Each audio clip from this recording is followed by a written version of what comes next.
Good morning everyone.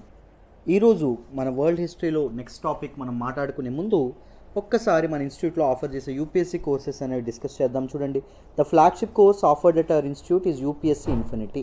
ఒకటి గుర్తుపెట్టుకోండి అమ్మా, మన ఇన్స్టిట్యూట్లో ఆఫర్ చేసే ఏ కోర్సెస్ అయినా, పెద్ద కోర్స్ అయినా చిన్న కోర్స్ అయినా, ఎలాంటిదైనా మీకు లైఫ్ టైం వ్యాలిడిటీతో రావడం అనేది జరుగుతుంది. అంటే ఒక్కసారి జాయిన్ అయితే even after you getting a job, మీరు జాబ్ వచ్చిన తర్వాత కూడా మీరు చక్కగా మా క్లాసులు అనేవి వినొచ్చు. అర్థమైందా? ఫర్ లైఫ్ టైం అనేది మీకు యాక్సెస్ అనేది ఉండడం అనేది జరుగుతుంది. సో ఫ్రమ్ బేసిక్స్ నుంచి, పునాదుల నుంచి, లోతుల నుంచి పూర్తి అడ్వాన్స్డ్ లెవెల్ వరకు మిమ్మల్ని తీసుకెళ్లే పూర్తి బాధ్యత మాది. అర్థమైందా? స్టూడెంట్ సెంట్రిక్ అప్రోచ్ అనేది ఉంటుంది. మీకు అర్థమయ్యేంత వరకు ఎన్నిసార్లు అయినా చెప్పడం అనేది జరుగుతుంది. సో యూపీఎస్సీ ఇన్ఫినిటీ తీసుకుంటే మీకు recorded option only up front payment చేస్తే ఓన్లీ 40,000 రూపీస్కే ఇవ్వడం అనేది జరుగుతుంది. యూపీఎస్సీ ఇన్ఫినిటీ మీరు తీసుకుంటే ఇన్స్టిట్యూట్లో ఆఫర్ చేసే అన్ని కోర్సెస్ మీకు వస్తున్నట్టే. ఈవెన్ ఏపీపీఎస్సీ, టీఎస్పీఎస్సీ కావాలన్నా ఎక్స్ట్రా సిలబస్ కూడా మీకు without taking a single Penney మీకు ఆ ఎక్స్ట్రా సిలబస్ కూడా కవర్ అవ్వడం అనేది జరుగుతుంది. బట్ నేను వర్కింగ్ ప్రొఫెషనల్ సార్, నాకు రికార్డెడ్ మాత్రమే సరిపోతుందంటే మీరు చక్కగా UPSC infinity up front single payment recorded చేసుకోవచ్చు. 40,000 మీకు పడుతుంది. Current affairs 5,000. కరెంట్ అఫైర్స్ మొత్తం నేనే హ్యాండిల్ చేస్తాను. మీకు కంప్లీట్గా కరెంట్ అఫైర్స్ కాంప్రహెన్సివ్గా కవర్ అవుతాయి. The Hindu analysis, PIB analysis, వాటి తాలూకా పీడిఎఫ్స్, దాంతోపాటు ఎవ్రీడే లైవ్ క్లాసు, దాని తాలూకా పీడిఎఫ్, దాంతోపాటు మీకు ఎవ్రీడే కరెంట్ అఫైర్స్ టెస్ట్, దాంతోపాటు వీక్లీ కరెంట్ అఫైర్స్ టెస్ట్ ఏదైతే ఉంటుందో వీక్లీ కరెంట్ అఫైర్స్ టెస్ట్, ఇవన్నీ కాంప్రహెన్సివ్గా ప్రియారిటీ బేసిస్ మీద ఇండియన్ ఎక్స్ప్రెస్, యోజన ఆర్టికల్స్ ఇవి కూడా చేయడం అనేది జరుగుతుంది. రికార్డెడ్ కావాలంటే జస్ట్ 5,000 రూపాయల నుంచే మీకు మొదలవుతుంది. ఎకానమీ సురేష్ సార్ హ్యాండిల్ చేస్తారు, 6,000 రూపీస్ మాత్రమే. పాలిటీ అనేది 5,000 రూపీస్. హిస్టరీ 5,000 అమ్మ. చక్కగా మీరు హిస్టరీ తీసుకోవచ్చు. హిస్టరీలో మీకు ఏమొస్తుందో తెలుసా? ఏన్షియంట్, మిడీవల్, మోడర్న్, దాంతోపాటు పోస్ట్ ఇండిపెండెన్స్ హిస్టరీ, దాంతోపాటు వరల్డ్ హిస్టరీ, దాంతోపాటు ఆర్ట్ అండ్ కల్చర్, ఇవన్నీ కలిపి కవర్ అవుతాయి. మొత్తం అంతా నేనే చెప్తానమ్మా. అర్థమైందా? చక్కగా కథల రూపంలో హాయిగా ప్రశాంతంగా నేర్చుకుంటాం. 5,000 రూపీస్కే రికార్డెడ్ అప్ ఫ్రంట్ పేమెంట్ చేస్తే చక్కగా జాయిన్ అవ్వడానికి ప్రయత్నించండి. ఇంటర్నేషనల్ రిలేషన్స్ కూడా నేనే చెప్తాను, అండ్ దాంతోపాటు గవర్నెన్స్ కూడా నేనే చెప్పడం అనేది జరుగుతుంది. జాగ్రఫీ పావని మేడం చెప్తారు, ఎథిక్స్ అండ్ ఇంటిగ్రిటీ మన శ్యామ్ సార్ చెప్తారు, environment, science and technology Narayanamurthy sir చెప్తారు, society Narayanamurthy sir, internal security కూడా నారాయణమూర్తి సార్ చెప్తారు, disaster management Narayanamurthy sir. So current affairs and history ఇవన్నీ నేను హ్యాండిల్ చేయడం అనేది జరుగుతుంది. చక్కగా జాయిన్ అవ్వడానికి ప్రయత్నించండి. మమ్మల్ని నమ్మి జాయిన్ అవ్వండి, మీ నమ్మకం అమ్ము కాదు. And live plus recorded single payment చేస్తే యూపీఎస్సీ ఇన్ఫినిటీ 50,000 వస్తుంది. And current affairs 7,000, economy 8,000, polity 7,000, history 7,000, geography 7,000, ethics and integrity 7,000, mains answer writing 5,000. Just మీకు లైవ్ ప్లస్ రికార్డెడ్ కావాలి, లైవ్ యాక్సెస్ కూడా నాకు కావాలి, I want to interact with faculty అనుకుంటే. Live plus recorded instalments కావాలి sir. So ఒకేసారి నేను payment చేయలేను అంటే 60,000 అవుతుంది యూపీఎస్సీ ఇన్ఫినిటీ. మీరు ఎన్ని ఇన్స్టాల్మెంట్లో? 12 ఇన్స్టాల్మెంట్లో 5,000 చొప్పున కట్టుకోవచ్చు. అదే మీరు ఒకవేళ మే 15th లోపు, ఈ 15th లోపు జాయిన్ అయితే ఈ ఇన్స్టాల్మెంట్ ఆప్షన్ మీద మీకు ఒక 5,000 తగ్గుతుంది. అంటే 11 ఇన్స్టాల్మెంట్లు మాత్రమే కట్టి మీరు చక్కగా జాయిన్ అవ్వచ్చు. Current affairs mains answer writing practice 10,000 అమ్మ. Mains answer writing practice everyday మీకు క్వశ్చన్ ఇస్తాం, మీరు ఆన్సర్ రాస్తారు. రెస్పెక్టివ్ ఫ్యాకల్టీ ఇండివిజువల్ ఫీడ్బ్యాక్ అనేది ఇవ్వడం అనేది జరుగుతుంది. మొదటిది. రెండవ పాయింట్ ఏంటి అంటే మీకు ఎవ్రీ వీక్ ఒక మెయిన్స్ ఆన్సర్ రైటింగ్ మీద సెషన్ అనేది జరుగుతుంది. ఆ సెషన్ మీరు చక్కగా అటెండ్ అవుతారు, ఎక్స్పర్ట్ ఫ్యాకల్టీ తీసుకుంటారు, ఎలా క్వశ్చన్స్కి అప్రోచ్ అవ్వాలి ఏంటి అని మీకు తెలియడం అనేది జరుగుతుంది. Economy 10,000 rupees Suresh sir handle చేస్తారు. పాలిటీ నేను సురేష్ సార్ కలిపి హ్యాండిల్ చేస్తాం. హిస్టరీ 8,000. మళ్ళీ చెప్తున్నాను, ancient, medieval, modern, post independence, world history, art and culture కలిపి మీకు జస్ట్ ఎంత 8,000 రూపాయలు మాత్రమే. 2,000 చొప్పున 4 ఇన్స్టాల్మెంట్లో హ్యాపీగా కట్టుకోవచ్చు. Geography 8,000, ethics and integrity 8,000. So join అవ్వాలి అనుకుంటే మన ప్రత్యూష మేడం నెంబర్కి ఫోన్ చేసి మీరు జాయిన్ అవ్వచ్చు. రైట్. సో ఇప్పుడు మన టాపిక్లోకి వెళ్దాం, జాగ్రత్తగా వినండి. సో ఒక్క నిమిషం అమ్మ, ఈరోజు టాపిక్ డిస్కస్ చేసే ముందు చిన్న మీకు విషయం చెప్పాలి. ఒకవేళ మీరు ట్రయల్ క్లాసెస్ ఇన్స్టిట్యూట్లో యాప్లో ట్రయల్ క్లాసెస్ ఎలా ఉంటాయి వీటి గురించి తెలుసుకోవాలనుకుంటే ఈ నెంబర్ ఇక్కడ రాస్తున్నాను, 7893899553. మేడంకి ఫోన్ చేసి మీరు ట్రయల్ ఒకసారి యాక్సెస్ అనేది పొందొచ్చు. ఒక 3-4 డేస్ 5 డేస్ ఇస్తారేమో, 1 వీక్ వరకు. సో చక్కగా వీడియోస్ అనేవి మీరు చూడొచ్చు. మీకు నిజంగా మీరు కన్విన్స్ అయిన తర్వాతే మీరు చక్కగా మా ఇన్స్టిట్యూట్లో కోర్సెస్లో జాయిన్ అవ్వచ్చు. ఓకేనా? మేడంకి ఫోన్ చేయండి, మీకు యాక్సెస్ అనేది లభిస్తుంది. ఓకేనా? రైట్. అయితే ఇప్పుడు ఈరోజు మన తాలూకా topic modern era. Modern era అనేది ఎలా స్టార్ట్ అయిందో మాట్లాడదాం. ఒకవేళ లాస్ట్ క్లాస్ చూడకపోతే ఫస్ట్ క్లాస్ ఈ వరల్డ్ హిస్టరీలో నేను ఫ్యూడలిజం కాన్సెప్ట్ ఏదైతే ఉంటుందో అది చేశాను, భూస్వామ్య వ్యవస్థ. వీలైతే అది చూడడానికి ప్రయత్నించండి. అది చూసిన తర్వాత ఇది చూస్తే మీకు ఇంకా బెటర్ అండర్స్టాండింగ్ అనేది వస్తుంది. ఓకేనా? అఫ్కోర్స్ ప్రతిదీ అర్థమయ్యేటట్టు చెప్తాను, కంగారు పడొద్దు. సో మోడర్న్ ఎరా ఎప్పుడైతే మనకి యూరప్ ఏదైతే ఉంటుందో, ఏన్షియంట్ యూరప్లో మనకి రోమన్ ఎంపైర్ ఏదైతే ఉంటుందో, రోమన్ ఎంపైర్ అనేది వెలువెరవడం అనేది జరిగింది. అరౌండ్ మెడిటేరియన్ సీ చుట్టూ రోమన్ ఎంపైర్ ఏదైతే ఉంటుందో అది ఫ్లోరిష్ అయిందండి. సో రోమన్ ఎంపైర్ తర్వాత మనకి ఎంటర్ అయినటువంటి ఎంపైర్ ఏంటంటే బైజాంటీన్ ఎంపైర్. ఇది మన తాలూకా ఈస్టర్న్ యూరప్ ఏదైతే ఉంటుందో, మెడిటేరియన్ సీ ఇలా ఉంటుందా, మెడిటేరియన్ సీకి ఈస్ట్ సైడ్ ఏదైతే ఉంటుందో, ఈస్ట్ సైడ్ బైజాంటీన్ ఎంపైర్ అనేది ఫ్లరిష్ అవ్వడం అనేది జరిగింది. ఈస్ట్ సైడ్ ఏదైతే ఉంటుందో, వెస్ట్ సైడ్ ఏదైతే ఉంటుందో, వెస్ట్ సైడ్ రోమన్ ఎంపైర్ కూడా ఉండేది కదా ముందు. రోమన్ ఎంపైర్ స్థానంలో ఏమొచ్చాయి అంటే చాలా నొమాడిక్ ట్రైబ్స్ అండి, German tribes, French tribes. So ఇవన్నీ ఏవైతే ఉంటాయి నొమాడిక్ ట్రైబ్స్ అనేవి ఆక్రమించుకోవడం అనేది జరిగింది. ఈస్టర్న్ పార్ట్ ఆఫ్ మనకి రోమన్ ఎంపైర్ మాత్రం ఎవరండి తీసుకున్నారు? బైజాంటైన్ ఎంపైర్ ఏదైతే ఉంటుందో అది ఆక్రమించుకోవడం అనేది జరిగింది. ఈ నొమాడిక్ ట్రైబ్స్ ఉండే టైంలో మనకి ఎక్కువగా వెస్టర్న్ యూరోప్లో విపరీతంగా ఫ్యూడలిజం అనేది ఇదవ్వడం అనేది వెలువెరవడం అనేది ఫ్లరిష్ అవ్వడం అనేది జరిగింది. సో ఫ్యూడల్ భావనల నుంచి రెనెసా ఏదైతే ఉంటుందో, రెనెసా అనేది మోడర్న్ ఎరాలోకి రావడం అనేది జరిగింది. రెనెసా అంటే పునరుజ్జీవన యుగము అంటాం. రెనెసా అంటే ఏంటంటే పునరుజ్జీవన యుగము అంటాం. సాంస్కృతిక పరమైనటువంటి పునరుజ్జీవన యుగం, దాంతోపాటు కల్చరల్గా, హిస్టారికల్గా ఒక రెనెసా ఏదైతే ఉంటుందో రెనెసా ఏర్పడడం అనేది జరిగింది.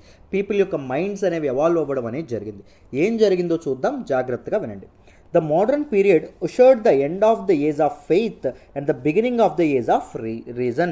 మోడర్న్ పీరియడ్ ఎప్పుడైతే మన తాలూకా యూరోప్లో ఎంటర్ అవ్వడం అనేది జరిగిందో, ఏజ్ ఆఫ్ రీజన్ అంటే అటువంటి లాజిక్, ఏజ్ ఆఫ్ లాజిక్ ఏదైతే ఉంటుందో అది డెవలప్ అవ్వడం అనేది జరిగింది. Age of faith, superstitious believes ఏవైతే ఉన్నాయో అవి ఎండ్ అవ్వడం అనేది మెల్లగా జరగడం అనేది జరిగింది. పీపుల్ అనేవాళ్ళు లాజిక్ మీద ఎక్కువ ఎంఫసైజ్ చేశారు, ప్రతిదానికి రీజన్ కావాలనుకుంటున్నారు. It witnessed movements like renaissance and reformation.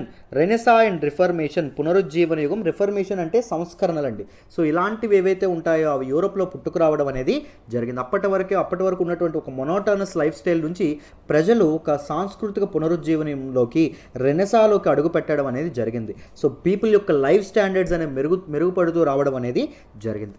These movements brought many changes in cultural, intellectual, religious and social political life of the people all over the world. ఈ తాలూకా moments ఏవైతే ఉన్నాయి, విప్లవాలు ఏవైతే ఉన్నాయి, రెనెసా కానీ రిఫర్మేషన్ కానీ, అవి కల్చరల్, సాంస్కృతికపరమైనటువంటి, ఇంటలెక్చువల్, రిలీజియస్ మతపరమైనటువంటి, సోషల్ సామాజిక, political రాజకీయపరమైనటువంటి జీవితాల్లో, ప్రజల యొక్క ఈ జీవితాల్లో వివిధ రకాలైనటువంటి డైమెన్షన్స్లో మార్పులు తీసుకురావడం అనేది జరిగింది. నాట్ ఓన్లీ ఇన్ యూరప్ అండి, ప్రపంచవ్యాప్తంగా ఉంటున్నటువంటి ప్రజలు ఎవరైతే ఉన్నారో ఈ మోడర్న్ కాన్సెప్ట్స్ ఏవైతే ఉన్నాయో, లిబర్టీ, ఫ్రీడమ్ అనేటటువంటి కాన్సెప్ట్స్కి బాగా అలవాటు పడ్డం అనేది జరిగింది. మోడర్న్ ఎరా ఏదైతే ఉంటుందో, ఫ్రమ్ నోవేర్ మోడర్న్ ఎరా అనేది ఒక్కసారిగా ఎవాల్వ్ అవ్వడం అనేది జరిగింది. What are the two reasons? ఒకటి రెనెసా, రెండవది ఏంటండి రిఫర్మేషన్ అమ్మ. So this period also characterised by urbanisation, cities అనేవి, టౌన్స్ అనేవి పుట్టుకురావడం అనేది జరిగినాయి. And faster means of transport and communication. So transport and communication ఏదైతే ఉంటుందో త్వరగా ఇదవ్వడం అనేది జరుగుతుంది. పాసింగ్ ఆఫ్ ఇన్ఫర్మేషన్ ఏదైతే ఉంటుందో, ఇన్ఫర్మేషన్ త్వరగా ఒక ప్రదేశం నుంచి ఇంకొక ప్రదేశానికి చేరుకోవడం అనేది జరుగుతుంది. And democratic systems where people have power. So ప్రజలకే పవర్ ఏదైతే ఉంటుందో ఆ పవర్ అనేది పెరగడం అనేది జరుగుతుంది. పీపుల్ చేతుల్లో మెల్లగా పవర్ అనేది రావడం అనేది జరుగుతుంది. అండ్ యూనిఫామ్ లాస్ ఏవైతే ఉన్నాయో, బేస్డ్ ఆన్ ఈక్వాలిటీ, సమానత్వం ఏదైతే ఉంటుందో, ఏ మనిషి వేరువేరు కాదు, ప్రతి ఒక్కరూ సమానమే అనేటటువంటి భావన, ఆ ఈక్వాలిటీని ఎన్ష్యూర్ చేయడానికి చట్టాలు, లాస్ ఏవైతే ఉన్నాయో అవి మెల్లమెల్లగా యూరోప్లో రావడం అనేది జరిగిందమ్మా. ద లిటరల్ మీనింగ్ ఆఫ్ రెనెసా, పునరుజ్జీవనం అంటే అసలైన మీనింగ్ ఏంటి? రీబర్త్ అండి. అర్థమైందా? పునర్జన్మ అని అర్థం. రెనెసా అంటే ఏంటి? రీబర్త్ అని అర్థం. It started in Italy around the 14th century, క్రీస్తు శకం 14వ శతాబ్దంలో మొదలైంది. అప్పుడే ఫ్యూడల్ వ్యవస్థ ఏదైతే ఉంటుందో, ఫ్యూడలిజం ఏదైతే ఉంటుందో అది అస్తమిస్తుంది. అప్పుడప్పుడే మన తాలూకా ఇటలీలో ఏం జరిగింది? రెనెసా అనేటటువంటి కొత్త కాన్సెప్ట్ అనేది పుట్టుకొచ్చింది. మరి ఇటలీనే ఎందుకు కారణమైంది sir? Why Italy was the centre stage for renaissance అనేటటువంటి విషయాలు తెలుసుకుందాం, జాగ్రత్తగా వినండి. It was divide into small city states at that time. మన తాలూకా ఇటలీ ఏదైతే ఉంటుందో, Italy was divide into small city states, చిన్న సిటీ స్టేట్స్గా, అంటే ఒక సిటీ ఒక రాజ్యంగా ఒక నగరం ఒక రాజ్యంగా, ఒక పట్టణం ఒక రాజ్యంగా విడిపోవడం అనేది జరిగింది.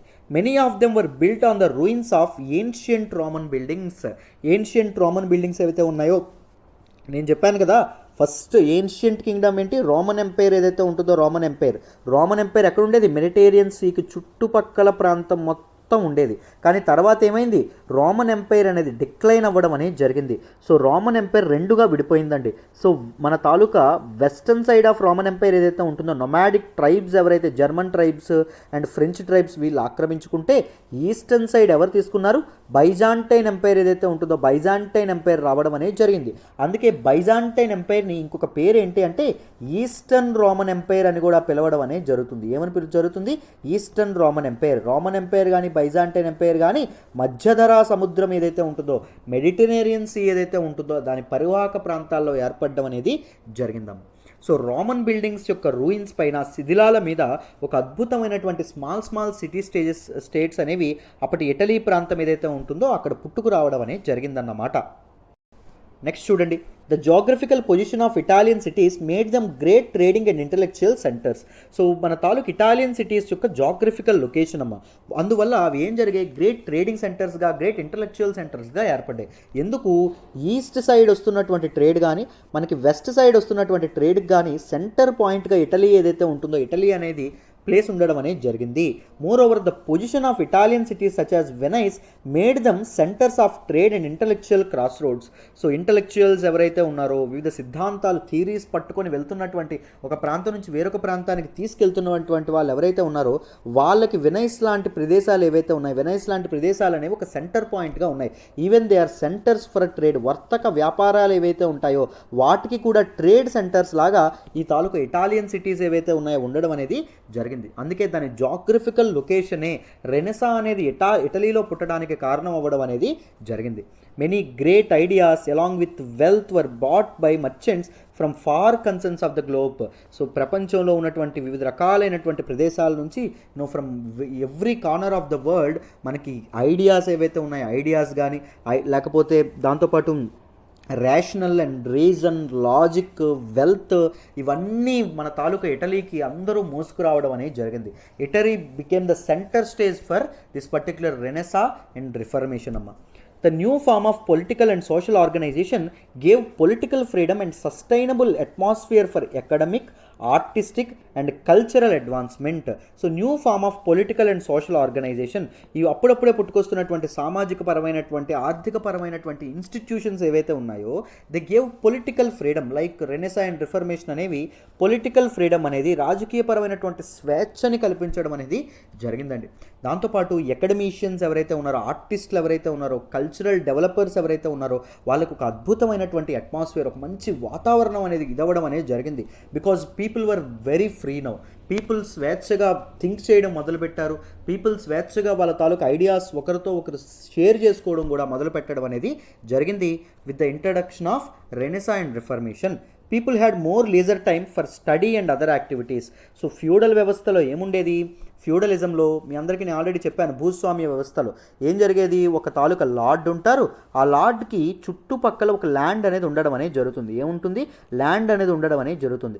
ఈ ల్యాండ్లో ఉండేటటువంటి చిన్న పొలాలు కానీ ఏవైతే ఉంటాయో ఈ తాలూకా అగ్రికల్చర్ ల్యాండ్, వాటన్నిటిని పీపుల్ ఎవరైతే ఉన్నారో పీపుల్ ఏం చేసేవాళ్ళు, పండించి పంటనంతా ఎవరికి ఇచ్చేవాళ్ళు, ఈ క్యాసిల్లో, ఈ కోటలో ఉంటున్నటువంటి రాజు ఎవరైతే ఉంటారో ఆయనకి ఇచ్చేవాళ్ళు.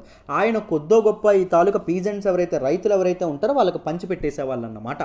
సో విపరీతంగా దోచుకోవడం అనేది జరిగింది. వీళ్ళతో 24 గంటలు పని చేయించడం అనేది జరిగింది. Without even giving adequate food కానీ రిసోర్సెస్ కానీ ప్రొవైడ్ చేయకుండా పని చేయడం అనేది జరిగింది. ఎప్పుడైతే ఫ్యూడలిజం అనేది అస్తమించడం అనేది జరిగిందో, ఎప్పుడైతే మోడర్న్ ఐడియాస్ రావడం అనేది జరిగిందో, పీపుల్ కేవలం వాళ్ళ కంఫర్టబుల్ టైమ్స్లో వర్క్ చేయడం మొదలుపెట్టారు. అండ్ వాళ్ళకి మిగిలిన టైం లీజర్గా ఏర్పడడం అనేది జరిగింది.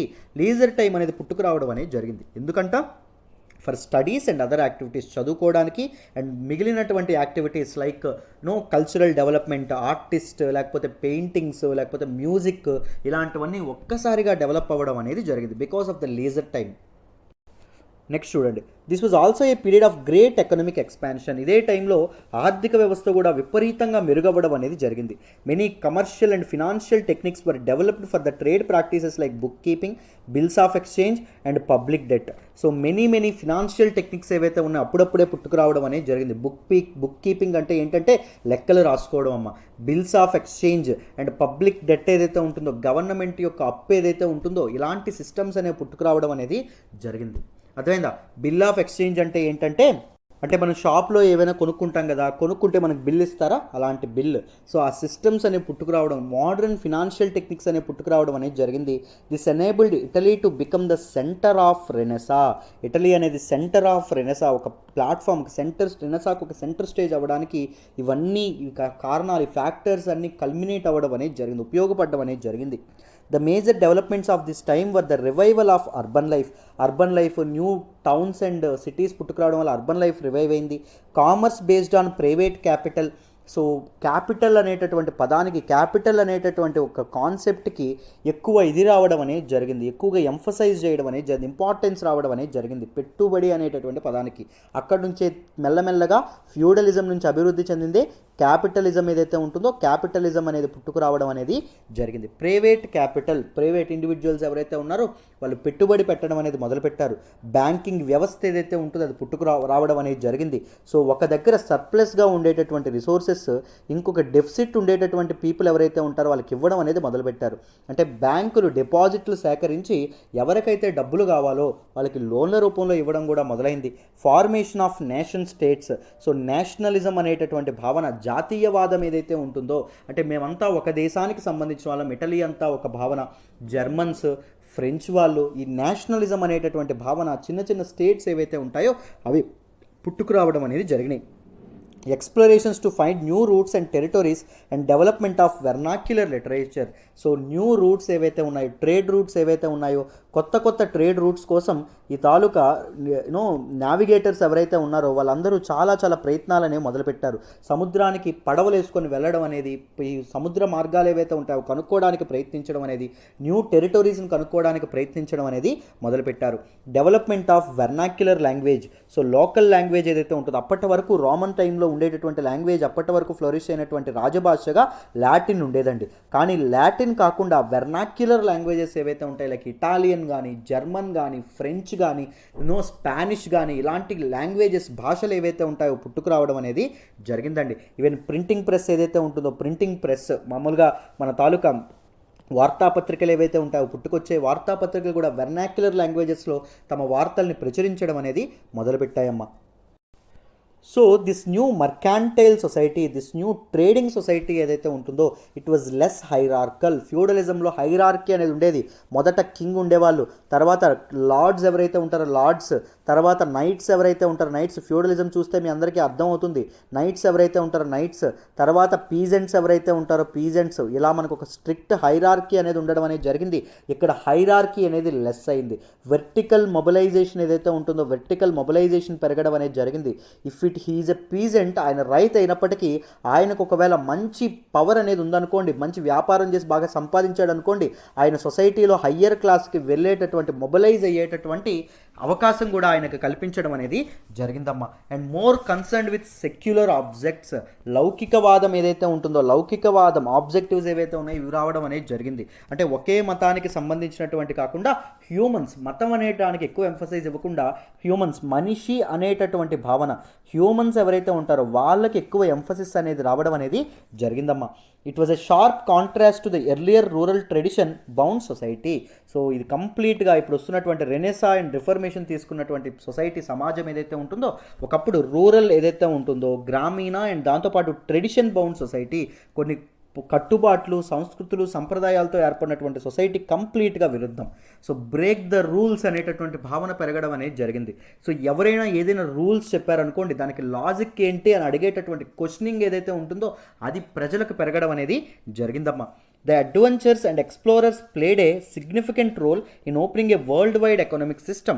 సో అడ్వెంచరర్స్ ఎవరైతే ఉన్నారో, దాంతోపాటు ఈ నావికులు ఎవరైతే ఉంటారో వీళ్ళందరూ వరల్డ్ ఎకనామిక్ సిస్టమ్ అనేది అంటే ఒక కంట్రీ వేరొక కంట్రీతో ట్రేడ్ అనేది మొదలు పెట్టాలి, ట్రేడ్ చేసేందుకు డోర్స్ తెరుచుకోవడం అనేది జరిగింది.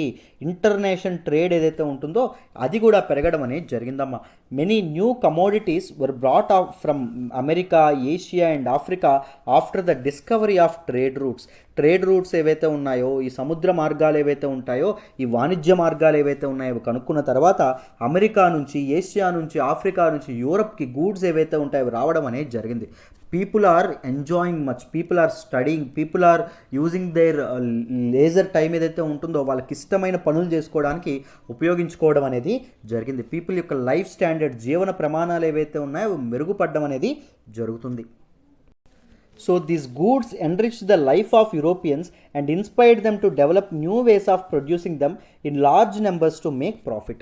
సో ఈ గూడ్స్ ఏవైతే ఉంటాయి, దీస్ గూడ్స్ ఏవైతే ఉంటాయి, ఇక్కడ అమెరికా నుంచి, ఏషియా నుంచి వచ్చినటువంటి, ఆఫ్రికా నుంచి వచ్చినటువంటి గూడ్స్ ఏవైతే ఉన్నాయో, సో యూరోపియన్స్ యొక్క లైఫ్ ఏదైతే ఉంటుందో లైఫ్ స్టాండర్డ్స్ పెంచడం అనేది జరిగింది. And inspired them to develop new ways of producing them. So అక్కడ ఉన్నటువంటి గూడ్స్ ఏవైతే ఉంటాయో వాటిని యూరప్లో కూడా ప్రొడ్యూస్ చేయాలనేటటువంటి కొత్త ఆలోచనలు మొలకెత్తడం అనేది జరిగిందండి. ఎందుకు అంటే ఎక్కడి నుంచో ట్రేడ్ ద్వారా తీసుకొచ్చిన ట్రాన్స్పోర్ట్ ఖర్చులు ఇవన్నీ ఉంటాయి కదా, సో ఆ ప్రొడక్ట్స్ అనేవి కాస్ట్లీ అవుతున్నాయి. అలా కాకుండా మన దగ్గరే మనం ఎక్కువ ప్రొడ్యూస్ చేసామనుకోండి, ఆ గూడ్స్, ఆ యునిక్ గూడ్స్ ప్రాఫిట్, లాభం అనేటటువంటి దాన్ని ఎక్కువగా చూసుకోవచ్చు అనేటటువంటి భావన పెరిగింది. The result was that merchants, entrepreneurs and bankers joined hands and capital came to enjoy an important position in the political life as well as in relation with other countries. So ఏం జరిగిందమ్మా, these merchants ఎవరైతే ఉన్నారో, వర్తక వ్యాపారులు ఎవరైతే ఉన్నారో, entrepreneurs ఎవరైతే ఉన్నారో, మ్యానుఫ్యాక్చరర్స్ ఎవరైతే ఉన్నారో, వ్యాపారవేత్తలు ఎవరైతే ఉన్నారో వాళ్ళు, అండ్ బ్యాంకర్స్ ఎవరైతే ఉన్నారో, బ్యాంకింగ్ సిస్టమ్ రన్ చేసే వాళ్ళు ఎవరైతే ఉన్నారో వీళ్ళందరూ కలిసి క్యాపిటల్ అనేటటువంటి కాన్సెప్ట్కి ఊపిరులు ఊదడం అనేది జరిగింది. పెట్టుబడి అనేటటువంటి కాన్సెప్ట్ అనేది పుట్టుకురావడం అనేది జరిగింది. అక్కడ నుంచే మనం చూస్తున్నటువంటి క్యాపిటలిజం అనేటటువంటి కాన్సెప్ట్స్ ఏవైతే ఉన్నాయో అవి పుట్టుకురావడం అనేది జరిగాయండి. Capital became one of the very important position in the political life of people అండి. అర్థమైందా? దాంతోపాటు కంట్రీస్ మధ్య రిలేషన్స్ ఏవైతే ఉన్నాయో రిలేషన్స్ని కూడా శాసించే విధంగా, రూల్ చేసే విధంగా క్యాపిటల్ అనేటటువంటి కాన్సెప్ట్ పుట్టుకురావడం అనేది జరిగింది. ఎవరి దగ్గర అయితే పెట్టుబడి ఉంటుందో వాడు అధిక లాభం ఏదైతే ఉంటుందో, హయ్యర్ ప్రాఫిట్స్ ఏవైతే ఉంటాయో ప్రాఫిట్స్ తీసుకోవడం అనేది జరిగింది. సో మోడర్న్ ఎరాలో ఈ రిఫర్మేషన్ అండ్ రెనసా తీసుకొచ్చినటువంటి కాన్సెప్ట్స్ వల్ల క్యాపిటలిజం అనేది పుట్టుకొచ్చిందమ్మా. The new ideas that were generated in this period, like humanism, rationalism, and spirit of inquiry, brought a profound change in the thinking pattern of the people. ప్రజలు ఆలోచించే విధానాలు కూడా కంప్లీట్గా మారిపోయాయి అంటున్నారు. హ్యూమనిజం అంటే ఏంటంటే హ్యూమన్స్ సెంటర్ పాయింట్ అవుతారండి. మనుషులు ఎవరైతే ఉన్నారో మనుషుల గురించి ఎక్కువ ఆలోచించడం అనేది జరుగుతుంది. It is not humans present ఉన్నటువంటి వాళ్ళ తాలూకా జీవితం ఏదైతే ఉంటుందో, వాళ్ళ తాలూకా లైఫ్ ఏదైతే ఉంటుందో అది సెంటర్ అవ్వాలి. It is not superstitious world ఏదైతే ఉంటుందో, సూపర్స్టిషియల్ వరల్డ్ ఏదైతే ఉంటుందో దాని మీద కాన్సన్ట్రేట్ చేయకూడదు.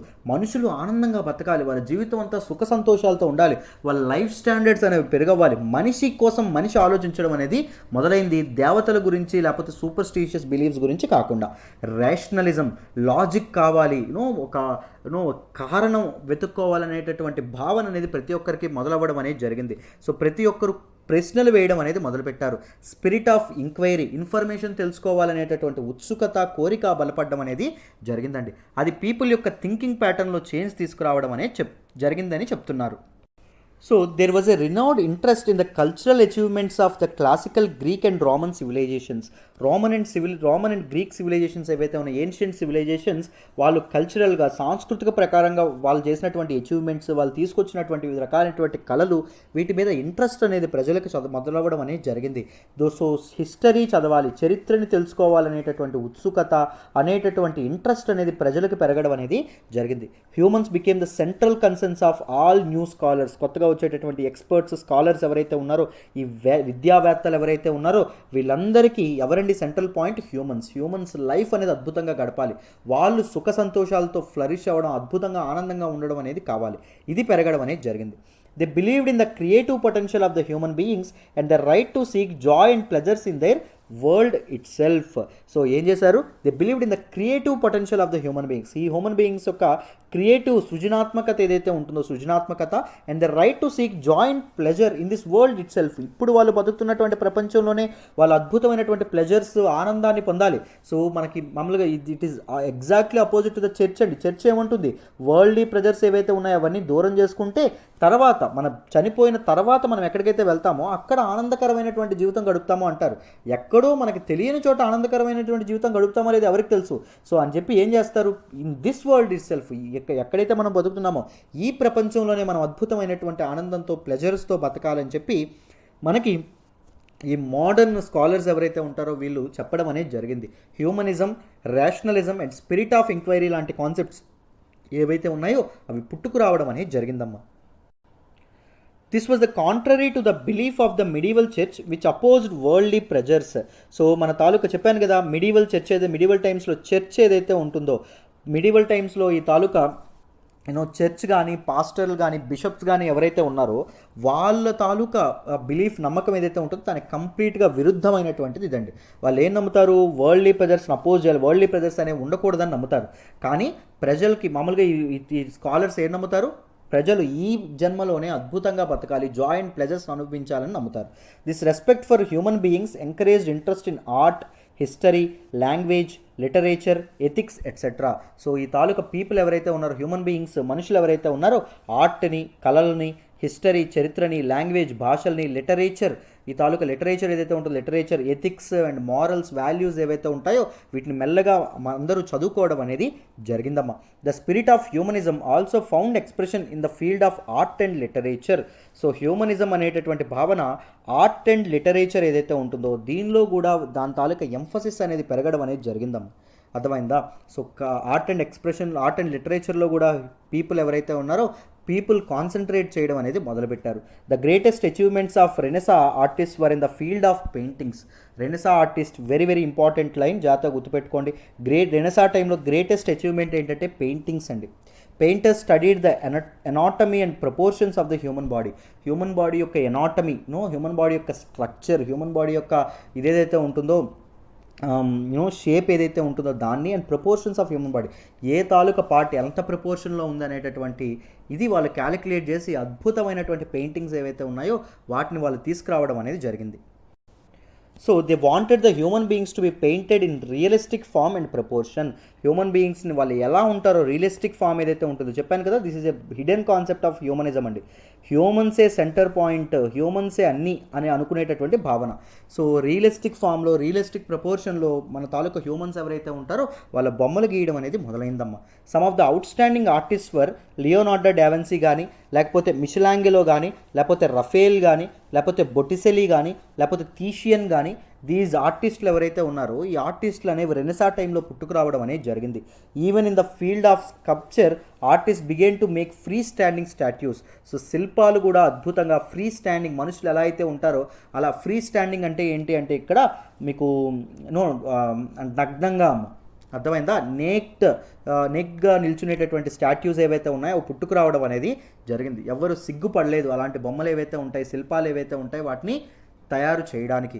The sculptures now stood apart from the building or background and were separate works of art. ఈ స్కల్ప్చర్స్ ఏవైతే ఉన్నాయో, బిల్డింగ్స్ ఏవైతే ఉన్నాయో బిల్డింగ్స్కి వేరేగా, దాంతోపాటు అదర్ బ్యాక్గ్రౌండ్స్ ఏవైతే ఉన్నాయో అదర్ బ్యాక్గ్రౌండ్స్కి వేరేగా వీటిని చెక్కబడ్డం అనేది జరిగింది. They are considered separate arts of work.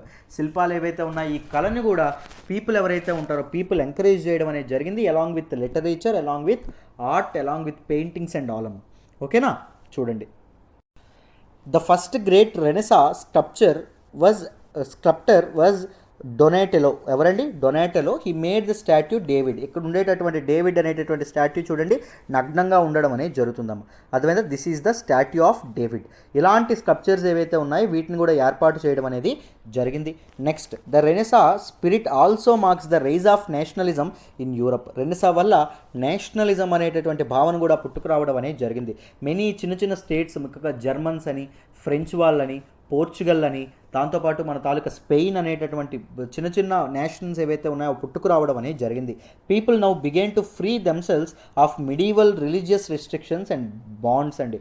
So people medieval టైమ్స్లో మధ్యయుగంలో రిలీజియస్ రిస్ట్రిక్షన్స్ ఏవైతే ఉన్నాయో, సో మతపరమైన మతం పేరుతో విధించినటువంటి పరిమితులు అండ్ షరతులు ఏవైతే ఉన్నాయో వాటి నుంచి, అండ్ బాండ్స్ ఏవైతే ఉంటాయో, అగ్రిమెంట్స్ ఏవైతే ఉన్నాయో వాటి నుంచి బయటకు రావడం అనేది జరిగింది. మేమంతా ఒక్క నేషన్ అనేటటువంటి భావన, నేషనలిజం అనేటటువంటి కాన్సెప్ట్ ఏదైతే ఉంటుందో అది ఎవాల్వ్ అవ్వడం అనేది జరిగిందమ్మా. సో ఇలా మోడర్న్ ఎరా ఏదైతే ఉంటుందో అది పుట్టుకు రావడం అనేది జరిగింది. ఇక్కడ మన మిడివల్ టైమ్స్లో ఉండేటటువంటి పెయింటింగ్స్ చూడండి అమ్మా. These are important paintings. చూడండి, ఇలా ఒక ఫ్రీ స్టాట్యూస్, ఫ్రీగా మనుషులు ఎలా ఉంటారో వాళ్ళ తాలూకా పెయింటింగ్స్ ఏవైతే ఉన్నాయో, రియలిస్టిక్ పెయింటింగ్స్ అనేవి మొదలవ్వడం అనేది జరిగింది. This is the city of Venice. ఓకేనా, మన తాలూకా మొనాలిసా చిత్రం. అర్థమైందా? రైట్. సో చూడండి, national identities grew stronger and this was reflected in the development of modern European languages such as Italian, Spanish, French, German, English etc. as the languages of literature.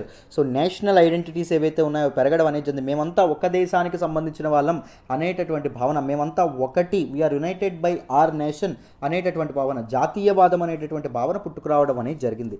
And దానివల్ల జాతీయవాదం వల్ల modern European languages ఏవైతే ఉన్నాయో అవి కూడా పుట్టుకొచ్చాయండి.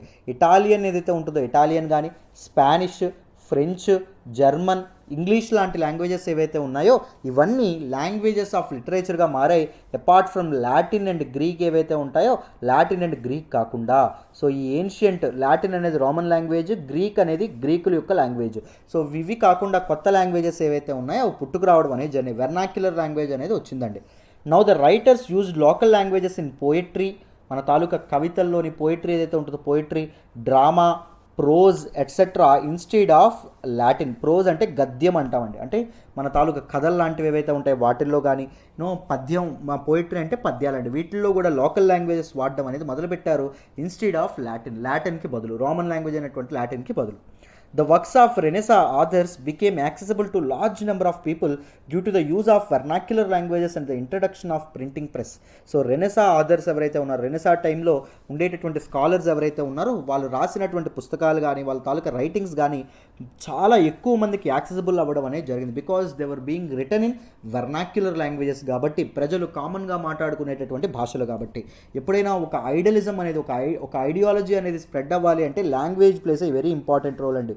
So ఒకప్పుడు Vedic religion మన ఇండియాలో ఉండేది, బట్ వేదిక్ రిలీజియన్ని కాదని మన తాలూకా బుద్ధిజం అండ్ జైనిజం ఫ్లోరిష్ అవ్వడానికి కారణం ఏంటి? Language played a important role. Vedic religion యొక్క సాంస్క్రిట్ ఏదైతే ఉంటుందో అది కేవలం ఎలైట్ పీపుల్, బ్రాహ్మిన్స్కి మాత్రమే పరిమితం అయ్యేది. కానీ ఏం జరిగేది, వేదిక్ రిచువల్స్ ఏవైతే ఉన్నాయో, కామన్ లాంగ్వేజ్ మాట్లాడుకున్నటువంటి ప్రాకృత్ అండ్ పాలీ లాంటి భాషలు మాట్లాడుకున్నటువంటి కామన్ పీపుల్కి అందుబాటులో ఉండేది కాదు. బట్ కానీ మన తాలూకా బుద్ధిజం అండ్ జైనిజం యొక్క రైటింగ్స్ దేనిలో ఉండేవి? ప్రాకృత్ అండ్ పాలీలో ఉండడం వల్ల పీపుల్ తొందరగా దానికి దగ్గర అవ్వడం అనేది జరిగింది. So because of this vernacular languages ఏవైతే ఉన్నాయో దానివల్ల ఏం జరిగింది, లార్జ్ నెంబర్ ఆఫ్ పీపుల్ ఎవరైతే ఉన్నారో, చాలా ఎక్కువ మందికి మన తాలూకా రెనెసాన్స్ ఆథర్స్ రాసినటువంటి పుస్తకాలు ఏవైతే ఉన్నాయో అవి దగ్గర అవ్వడం అనేది జరిగిందమ్మా. అర్థమైందా? నెక్స్ట్ చూడండి. The Bible was printed and red by a large number of people. Bible ఏదైతే ఉంటుందో బైబిల్ కూడా ప్రింట్ అవ్వడం అనేది జరిగింది. చాలా ఎక్కువ మంది ప్రజలకి బైబిల్ కూడా అందుబాటులోకి రావడం అనేది జరిగింది బికాజ్ వెర్నాక్యులర్ లాంగ్వేజ్లో ఉండడం వల్ల.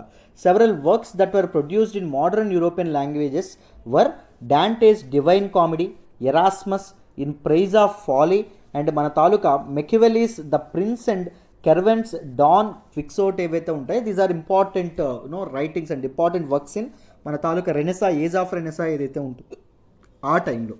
ఓకేనా?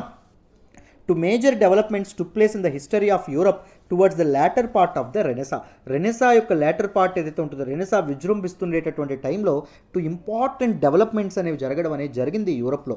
ఫస్ట్ ఏంటి అంటే the first was Protestant reformation which resulted in the split of Christianity. క్రైస్తవ మతం ఏదైతే ఉంటుందో అది రెండుగా చీలిపోవడం అనేది జరిగింది. ఒకరు ప్రొటెస్టెంట్లుగా, రెండవ వాళ్ళు ఎవరైతే ఉంటారో రోమన్ క్యాథలిక్స్గా విడిపోవడం అనేది జరిగింది. ఏంటండి, మన తాలూకా చర్చ్ క్రిస్టియానిటీ ఏదైతే ఉంటుందో క్రిస్టియానిటీ అనేది విడిపోవడం అనేది జరిగింది. దీస్ ప్రొటెస్టెంట్స్ ఎవరైతే ఉంటారో వాళ్ళు చర్చికి విరుద్ధంగా బయలుదేరడం అనేది జరిగిందమ్మా. అర్థమైందా? సో అప్పుడే మనకి రిఫర్మేషన్ సంస్కరణలు ఏవైతే ఉంటాయో, సంస్కరణోద్యమాలు ఏవైతే ఉంటాయో పుట్టుకురావడం అనేది జరిగిందమ్మా. అర్థమైందా? ఎందుకు అంటే నేను ఆల్రెడీ చెప్పాను, మోడర్న్ ఎరా ఈజ్ ఏంటి, it ended the age of faith. Age of faith ఏదైతే ఉంటుందో దానికి ఒక చరమగీతం ఎండ్ కార్డ్ అనేది వేసి ఏజ్ ఆఫ్ రీజన్ ఏదైతే ఉంటుందో అది పుట్టుకురావడం అనేది జరిగింది. సో ఒక లాజిక్ లేనటువంటి ఇవేవైతే ఉంటాయో చర్చ్ స్టేట్మెంట్స్ ఏవైతే ఉంటాయో వాటిని ప్రజలు తిరగబడ్డం అనేది, ఎదిరించడం అనేది మొదలుపెట్టారు. దానిలో భాగంగానే క్రిస్టియానిటీ అనేది 2 విధాలుగా చీలిపోవడం అనేది జరిగిందమ్మా. So the second development concern reforms within the Roman Catholic Church generally referred to as the Catholic reformation or counter reformation. So second development ఏం జరిగింది? So within the Roman Catholic Church మీరు చూడండి, first reformation ఏంటి, Christianity ఏదైతే ఉంటుందో అది 2గా విడిపోయింది. ఒకటి ప్రొటెస్టెంట్స్, రెండవది ఏంటి, రోమన్ క్యాథలిక్ చర్చ్గా విడిపోయిందండి. అర్థమైందా? సో ఈ రోమన్ క్యాథలిక్ సెకండ్ డెవలప్మెంట్ ఏంటి, రోమన్ క్యాథలిక్ చర్చ్ కూడా విడిపోవడం అనేది జరిగింది. రోమన్ క్యాథలిక్ చర్చ్ ఏదైతే ఉంటుందో దానిలో కూడా రిఫార్మ్స్ ఏవైతే ఉంటాయో, సంస్కరణలు ఏవైతే ఉన్నాయో సంస్కరణలు కూడా రావడం అనేది జరిగింది. వాటిని క్యాథలిక్ రిఫర్మేషన్ అంటాం. రోమన్ క్యాథలిక్ చర్చ్లో ఉండేటువంటి రిఫార్మ్స్ని మనం క్యాథలిక్ రిఫర్మేషన్ లేదా కౌంటర్ రిఫర్మేషన్ అని చెప్పి అనడం అనేది జరుగుతుందమ్మా. అర్థమైందా? Reformation was part of the socio religious and political movement which led to the emergence of the modern world. Reformation అంటే ఏంటి? సంస్కరణలు, సాంస్కృతిక, సామాజిక మత, దాంతోపాటు రాజకీయ పరమైనటువంటి పునరుజ్జీవన ఉద్యమాలు ఏవైతే ఉంటాయో అవి ప్రారంభం అవ్వడం అనేది జరిగినాయి. సంస్కరణ ఉద్యమాలు ప్రారంభం అవ్వడం అనేవి జరిగినాయి. అండ్ మోడర్న్ వరల్డ్ ఏదైతే ఉంటుందో మోడర్న్ వరల్డ్ యొక్క ఎమర్జెన్స్కి అది దారితీయడం అనేది, పుట్టుకకు అది దారితీయడం అనేది జరిగిందమ్మా. ఈవెన్ మన ఇండియాలో కూడా ఎప్పుడైతే మన వివేకానంద కానీ వీళ్ళు ఎవరైతే ఉంటారో వీళ్ళు వచ్చిన తర్వాత రిఫార్మ్స్ అనేవి రావడం అనేది జరిగింది. సంస్కరణలు అనేవి, రెనెసా అనేది పుట్టుకురావడం అనేది జరిగింది. మన తాలూకా ఈశ్వరచంద్ర విద్యాసాగర్ కానీ, రాజారాం మోహన్ రాయ్ కానీ వీళ్ళ తాలూకా టైంలో. అర్థమైందా? సో వీటన్నింటినీ జాగ్రత్తగా గుర్తుపెట్టుకోవాలి. అర్థమైందా? మోడర్న్ వరల్డ్లో ఎప్పుడండి ఫస్ట్ రిఫర్మేషన్ మనకి ఆఫ్టర్ రెనెసా పీరియడ్. రెనెసా ఎక్కడండి? సెంటర్ స్టేజ్ ఇటలీ అమ్మ, జాగ్రత్తగా గుర్తుపెట్టుకోండి. రెనెసా అంటే ఏంటి? రీబర్త్ అమ్మ, జాగ్రత్తగా గుర్తుపెట్టుకోవాలి. సో రిఫర్మేషన్ జాగ్రత్తగా వినండి, మీకు ఈజీగా అర్థమైపోతుంది. The medieval Catholic church came to be associated with superstitions, corruption and greed for money. Medieval Catholic church ఏదైతే ఉంటుందో, the Christianity, medieval Catholic Christian groups ఏవైతే ఉన్నాయో the came to be associate with superstitions, మూఢనమ్మకాలు ఏవైతే ఉంటాయో మూఢనమ్మకాలు, corruption, rampant corruption, అవినీతి ఏదైతే ఉంటుందో అవినీతి, అండ్ గ్రీడ్ ఫర్ మనీ, డబ్బు కోసం లోభం ఏదైతే ఉంటుందో, ఆశ ఏదైతే ఉంటుందో అది క్రిస్టియానిటీ మిడీవల్ క్యాథలిక్ చర్చ్ ముందు మొత్తం ఇదవ్వడం అనేది జరిగిందండి, ఆవరించడం అనేది జరిగింది. అర్థమైందా? Superstitious peasants were convinced by the church that it possess the true cross. Superstitious peasants ఎవరైతే ఉన్నారో, మూఢ నమ్మకాలతో ఉండేటటువంటి రైతులు ఎవరైతే ఉన్నారో వాళ్ళు ఏమనుకునే వాళ్ళు అంటే చర్చ్ ఏదైతే ఉంటుందో చర్చ్ దగ్గర ట్రూ క్రాస్, మన తాలూకా క్రీస్తు మోసినటువంటి ఆ తాలూకా సిలువ ఏదైతే ఉంటుందో సిలువ ఉండడం అనేది జరిగింది. ఆ సిలువ ఉండడం అనేది జరిగింది. That will give us blessings అని చెప్పి ఈజీగా అందరూ మన తాలూకా చర్చ్ తాలూకా పీపుల్ నమ్మించడం అనేది జరిగింది. అండ్ దీస్ సూపర్స్టిషియస్ పీజెంట్స్ ఎవరైతే ఉంటారో వాళ్ళు నమ్మడం కూడా జరిగేదమ్మా. People were used to paying fees for seeing a piece of wood as the true cross because it was believed that sacred relics had healing power. So ఏం జరిగేది?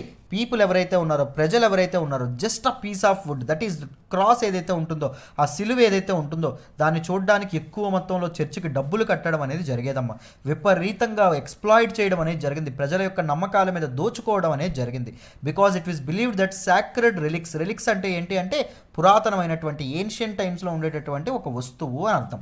Antiques అని కూడా అంటాం రిలిక్స్ని. అర్థమైందా? సో రిలిక్స్ ఏవైతే ఉన్నాయి, హోలీ రిలిక్స్ ఏవైతే ఉన్నాయి, వస్తువులు ఏవైతే ఉన్నాయో వీటికి హీలింగ్ పవర్ అనేది ఉంటుంది.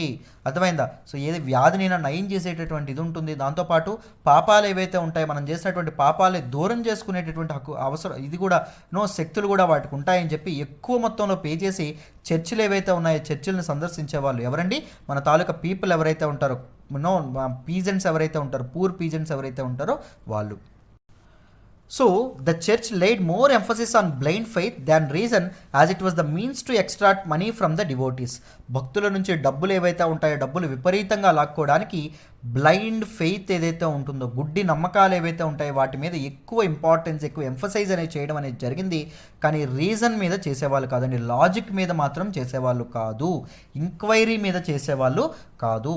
ఓన్లీ బ్లైండ్ ఫెయిత్ని ప్రజల్లో ఇంపోజ్ చేయడానికి ప్రయత్నించేవాళ్ళు. ఎందుకు అంటే డబ్బు తీసుకొస్తున్నటువంటి, డబ్బు మీద ఉన్నటువంటి ఆశతో. All this changed with the coming of the renaissance. కానీ రెనెసా వచ్చిన తర్వాత వాళ్ళ పప్పులేమీ ఉడకలేదండి, మొత్తం అంతా ధ్వంసం అయిపోవడం అనేది, వాళ్ళ ఆశలన్నీ ధ్వంసం అయిపోవడం అనేది జరిగింది. In the new spirit of renaissance nothing could be accepted. So renaissance ఎప్పుడైతే వచ్చిందో, రెనెసా అంటే ఏం చెప్పాం, రీబర్త్ అని చెప్పాం. ఎక్కడ పుట్టుకొచ్చిందని చెప్పాం, ఇటలీలో పుట్టుకురావడం అనేది జరిగిందని చెప్పాం, రైట్. ఎందుకు, బికాజ్ ట్రేడ్కి, దాంతోపాటు వెల్త్కి, దాంతోపాటు ఐడియాస్కి ఇటలీ అనే సెంటర్ స్టేజ్గా ఉంది అని చెప్పుకోవడం అనేది జరిగింది. రెనెసా ఎప్పుడైతే జరిగిందో పీపుల్ ఈజీగా యాక్సెప్ట్ చేయడం మానేశారు. అర్థమైందా? పీపుల్ ప్రతిదాన్ని క్వశ్చన్ చేయడం అనేది మొదలుపెట్టారు. People wants reason now, people wants rational, people wants the logic behind one particular statement. So అది అడగడం మొదలుపెట్టారు ప్రజలు. ఇట్ వాజ్ ఇన్ 1517, 1717, క్రీస్తకం 1517లో a German priest called Martin Luther first challenged the authority of the Roman Catholic church. Roman Catholic church ఏదైతే ఉంటుందో దాని తాలూకా అథారిటీని, దాని తాలూకా ఇదేదైతే ఉంటుందో imposition of these rules and restriction ఏవైతే ఉన్నాయో వాటిని మొదటిసారి క్వశ్చన్ చేసినటువంటి, ప్రశ్నించినటువంటి వ్యక్తి ఎవరు అంటే జర్మన్ ప్రీస్ట్ అయినటువంటి మార్టిన్ లూథర్ ఎవరైతే ఉంటారో మార్టిన్ లూథర్ అండి. ఈయన మొదటిసారి ప్రశ్నించడం అనేది జరిగింది, మూఢనమ్మకాలని కానీ వీటన్నింటినీ. So according to him the Bible was the only source of religious authority. Religious authority కింద బైబిల్ ఉండాలి తప్ప చర్చ్ అనేది ఉండకూడదు. చర్చ్ అనేది ఉండకూడదు, దాంతోపాటు ఏ రకాలైనటువంటి రిచువల్స్, రైట్స్ ఉండకూడదు. బైబిల్ ఒక్కటి అతి పుణ్యమైనటువంటి, అతి పవిత్రమైనటువంటి పుస్తకం. That is the only religious authority in Christianity అని ఈయన చెప్పడం అనేది జరిగింది Martin Luther. He believed that salvation could be attained through faith in Jesus Christ instead of having blind faith in church. So church మీద blind faith, pastors and bishops ఎవరైతే ఉన్నారో, fathers ఎవరైతే ఉన్నారో వాళ్ళ మీద బ్లైండ్ ఫెయిత్, గుడ్డి నమ్మకం ఉంచుకోవడం కంటే సాల్వేషన్, మోక్షం అనేది ఎలా సిద్ధిస్తుంది, ఫెయిత్ ఇన్ జీసస్, యేసుక్రీస్తు ఎవరైతే ఉంటారో ఆయన నమ్మడం వల్ల మాత్రమే సిద్ధిస్తుంది తప్ప ఈ పాస్టర్స్, బిషప్స్ ఎవరైతే ఉంటారో వాటి వల్ల అసలు సిద్ధించడం అనేది జరగదు అని మార్టిన్ లూథర్ బల్లగుద్ది చెప్పడం అనేది, ఉద్ఘాటించడం అనేది, ప్రతి ఒక్కరికి స్ప్రెడ్ చేయడం అనేది వర్డ్ అనేది జరుగుతుంది. ఈ protested against some practices of the church such as the selling of positions in the church. చర్చ్లో ఉండేటటువంటి పొజిషన్స్ ఏవైతే ఉన్నాయో వాటిని అమ్మకానికి పెడతారండి. మన తాలూకా వీళ్ళు ఎవరైతే ఉంటారో నన్స్ పొజిషన్స్ కానీ, బిషప్స్ పొజిషన్ కానీ, ఇవన్నీ. The issuing of the letters of intelligence for works of charity. So దానాలు, చర్చిలకి దానాలు ఎవరైతే చేస్తారో, డబ్బులు ఎవరైతే ఇస్తారో వాళ్ళకి లెటర్స్ ఆఫ్ ఇంటెలిజెన్స్ అనేవి ఇవ్వడం అనేది జరుగుతుంది. అంటే ఏం చెప్తారు, మీ పాపాలన్నీ ఇక్కడతో అంతమైపోయాయి అనేటటువంటి లెటర్ ఏదైతే ఉంటుందో, ఒక హోలీ లెటర్ అనేటటువంటి దీంతో ఇవ్వడం అనేది జరుగుతుందమ్మా. ఒకవేళ వాళ్ళు చారిటీ అనేది చేస్తే, చర్చికి ఎంతో కొంత డబ్బులు చేస్తే. అర్థమైందా? So we are going on crusades to the highest bidder. So these things ఏవైతే ఉంటాయో, గోయింగ్ ఆన్ క్రూసేడ్స్ అంటే హైయెస్ట్, ఎక్కువ డబ్బులు ఇచ్చిన వాళ్ళు ఎవరైతే ఉంటారో వాళ్ళకి పాప నిర్మూలన ఏదైతే ఉంటుందో అది కూడా చేయడం. అదేవిధంగా వాళ్ళని పునీతం చేయడం ఏదైతే ఉంటుందో పునీతం చేయడం, ఇలాంటి కార్యక్రమాలు ఏవైతే ఉంటాయో అవి జరగడం అనేది జరిగింది. ఎందుకు, మనీ అనేది వస్తుంది అనేటటువంటి ఆస్తి. అందుకే కింగ్ ఒకప్పుడు ఎంత రిచ్గా ఉండేవాళ్ళో చర్చ్, బిషప్స్, పాస్టర్స్ కూడా అంతే డబ్బుతో ఉండడం అనేది జరిగిందమ్మా. అదేవిధంగా because of the dominance of church in medieval times. So ఈ తాలూకు రోమన్ క్యాథలిక్ ఏదైతే ఉంటుందో దానిలో మార్పులు తీసుకురావడానికి మొదట గలమెత్తింది ఎవరు, గొంతెత్తింది ఎవరు, మన తాలూకా మార్టిన్ లూథర్ ఎవరైతే ఉంటారో ఆయన. So Luther had the protection of the German princess primarily because of the desire to seize church property. So feudal times నుంచే నేను చెప్పాను ఆల్రెడీ, ఏంటి మన చర్చికి మన కింగ్ ఎవరైతే ఉన్నారో, మన తాలూకా రాయల్ కింగ్ ఎవరైతే ఉంటారో ఆయనకి చర్చ్ ఏదైతే ఉంటుందో చర్చ్కి ఎప్పుడూ పడేది కాదు. బికాజ్ చర్చ్ అనేది కింగ్ మీద, కింగ్ యొక్క పవర్ మీద చాలా చాలా సుపీరియారిటీ అనేది చూపించడం అనేది జరిగేది. సో అందుకోసం అని చెప్పి kings are always against this particular church. So వీళ్ళందరూ జర్మన్ ప్రిన్సెస్ ఎవరైతే ఉంటారో వీళ్ళందరూ మన తాలూకా జర్మన్ ప్రీస్ట్ అయినటువంటి మన తాలూకా మార్టిన్ లూథర్ ఎవరైతే ఉంటారో ఆయనకి ప్రొటెక్ట్ చేస్తూ ఉండడం అనేది జరిగిందమ్మా. సో మన తాలూకా Martin Luther he is completely against Roman Catholic in the medieval times.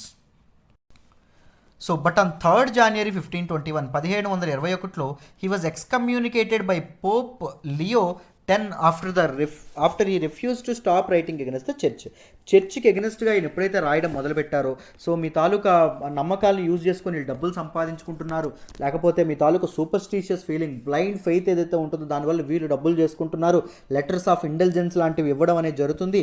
But superior power అనేది మనకి బైబిల్లోనే ఉండడం అనేది జరుగుతుంది తప్ప నో అదర్ సుపీరియారిటీ అనేది ఉండదు. సాల్వేషన్, మోక్షాన్ని తెచ్చేది జీసస్ క్రీస్ట్ ఎవరైతే ఉంటారో ఆయన ప్రార్థించడం తప్ప ఇంకేంటి మీకు సాల్వేషన్ అనేది తీసుకురాదు. ఈ తాలూకా చర్చికి డబ్బులు ఇవ్వడం వల్ల ఏమీ ఒరగదు అనేటటువంటి ఎప్పుడైతే ఈయన రాస్తూ ఉండడం మొదలుపెట్టాడో, ఎప్పుడైతే ప్రజల్లో చైతన్యం నింపడం మొదలుపెట్టాడో, హీ వాజ్ ఎక్స్కమ్యూనికేటెడ్ అండి. ఈయన్ని పోప్ లియో ఎవరైతే ఉంటారో, ఆయన లియో 10 ఎవరైతే ఉంటారో, లియో 10 ఆయన ఈయన్ని చర్చ్ వ్యవహారాలు ఏవైతే ఉంటాయో వాటికి దూరం చేయడం అనేది జరిగింది. ప్రీస్ట్ అనేటటువంటి పొజిషన్ నుంచి ఆయన్ని దూరం చేయడం అనేది జరిగిందమ్మా. Luther's views started the protestant reformation in the west and it divided the Christian world into two, the protestants and దాంతోపాటు రోమన్ క్యాథలిక్స్. ఏం జరిగింది, క్రిస్టియానిటీ అనేది ఏమైంది, మన తాలూకా లూథర్ యొక్క వ్యూస్ వల్ల, అతని తాలూకా ఐడియాలజీ వల్ల ఏం జరిగింది, ప్రొటెస్టెంట్స్, క్రిస్టియానిటీ అనేది ఒకటి ప్రొటెస్టెంట్ గ్రూప్గా, రెండవది రోమన్ క్యాథలిక్ అనేటటువంటి గ్రూప్గా విడిపోవడం అనేది జరిగింది.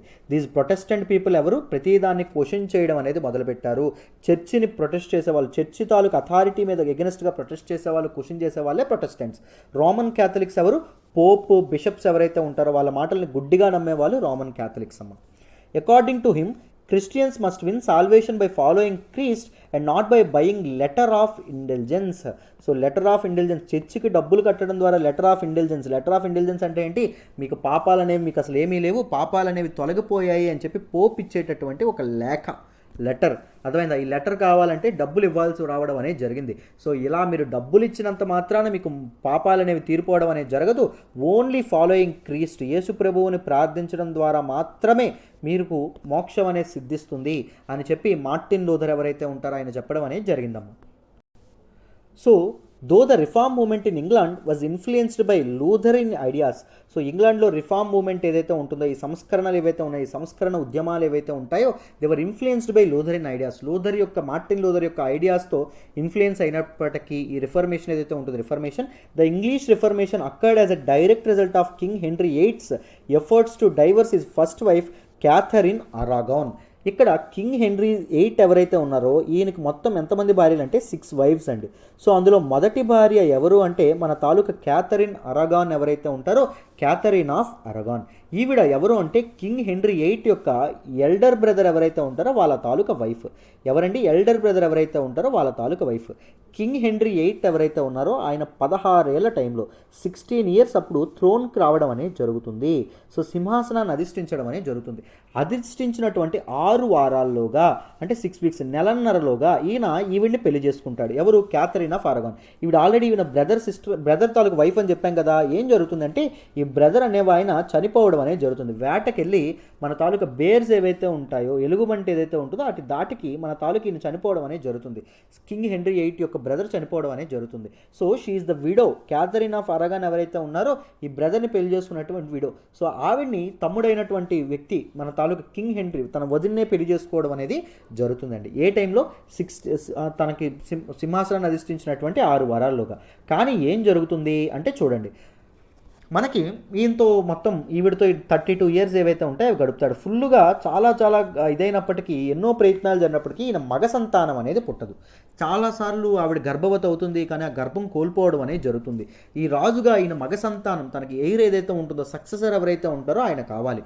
సో కానీ మన తాలూకా క్యాథరిన్ ఆఫ్ అరాగాన్ కాకుండా వేరే వాళ్ళని పెళ్లి చేసుకోవాలి అంటే మన తాలూకా చర్చ్ ఏదైతే ఉంటుందో, రోమన్ క్యాథలిక్ ఏదైతే ఉంటుందో అది ఒప్పుకోవట్లేదా. అదేమంటుంది, అలా పెళ్లి చేసుకోకూడదు, క్యాథరిన్ ఆఫ్ అరాగాన్నే మీరు భార్యగా చేసుకున్నారు, ఆవిడే ఉండాలి అని చెప్పి అంటుంది. మన తాలూకా కింగ్ హెన్రీ VIII ఎవరైతే ఉన్నారో ఆయన ఏమని చెప్తారు, ఆవిడకి మగ సంతానం కలగట్లేదు, I want to marry another one, I'm already in relationship with some other girl, నేను ఆల్రెడీ ఒక అమ్మాయిని ప్రేమిస్తున్నాను, నేను అమ్మాయిని ఇప్పుడు పెళ్లి చేసుకుని అమ్మాయితో పిల్లల్ని కంటాను, నాకు సక్సెసర్ని కంటాను, తర్వాత వారసుని కంటానని చెప్పి ఈయన చర్చితో గొడవ పడతాడు. కానీ చర్చ్ అంతకీ ఒప్పుకోదు. అయినప్పటికీ ఈయన ఏం చేస్తాడు, మన తాలూకా క్యాథరిన్ ఆఫ్ అరాగాన్ ఎవరైతే ఉంటారో ఈవిడికి విడాకులు ఇచ్చేసి కొత్త వైఫ్ను తెచ్చుకోవడం అనేది జరుగుతుంది. చర్చి యొక్క మాటలకి, చర్చి యొక్క రూల్స్ అండ్ రెగ్యులేషన్స్కి మొదట ఈయన ఎదురు తిరిగి సో మన తాలూకా రిఫర్మేషన్ మూమెంట్ ఏదైతే ఉంటుందో దాన్ని ముందుకు తీసుకెళ్లడం అనేది జరిగింది. ఎవరండి? కింగ్ హెన్రీ VIII ఎవరైతే ఉన్నారో ఆయన. Thomas Cromwell, the Kings chief minister, help the parliament to pass the act in restraint of appeals and the act of supremacy.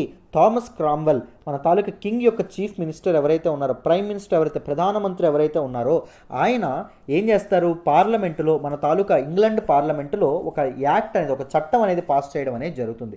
ఏంటి? Restraint of appeals and the act of supremacy. అంటే church కంటే king ఎవరైతే ఉంటారో, కింగే, స్టేటే పెద్దది అనేటటువంటి విధంగా ఒక తాలూకా చట్టం ఏదైతే ఉంటుందో చట్టం చేయడం అనేది జరుగుతుంది. ఎవరండి? మన తాలూకా థామస్ క్రామ్వెల్ ఎవరైతే ఉంటారో, మన తాలూకా కింగ్ హెన్రీ VIII యొక్క ఈయన ఎవరైతే ఉంటారో, చీఫ్ మినిస్టర్ ఎవరైతే ఉన్నారో ఆయన డెసిషన్ తీసుకోవడం అనేది జరుగుతుంది. అర్థమైందా? It gave a royal headship to the king over the church.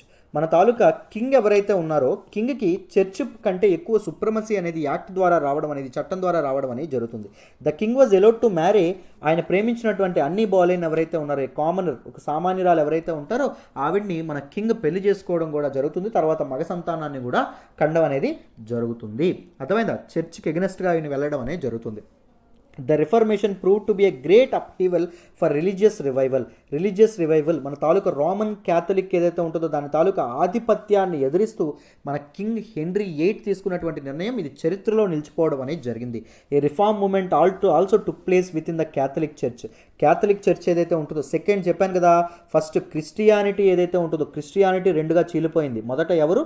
ప్రొటెస్టెంట్లు ఎవరైతే ఉంటారో ప్రొటెస్టెంట్లు, అండ్ రోమన్ క్యాథలిక్ ఏదైతే ఉంటుందో రోమన్ క్యాథలిక్ కూడా ఫర్దర్గా డివైడ్ అవ్వడం అనేది, ఫర్దర్గా దానిలో రిఫార్మ్ మూమెంట్ అనేది కూడా రావడం అనేది జరిగింది. రోమన్ క్యాథలిక్లో వచ్చినటువంటి రిఫార్మ్స్ని కౌంటర్ రిఫర్మేషన్ అనేటటువంటి పేరుతో కూడా మనం పిలవడం అనేది జరుగుతుందండి. సంస్కరణలు రోమన్ క్యాథలిక్లో తర్వాత సంస్కరణలు అనేవి కూడా రావడం అనేది జరిగింది.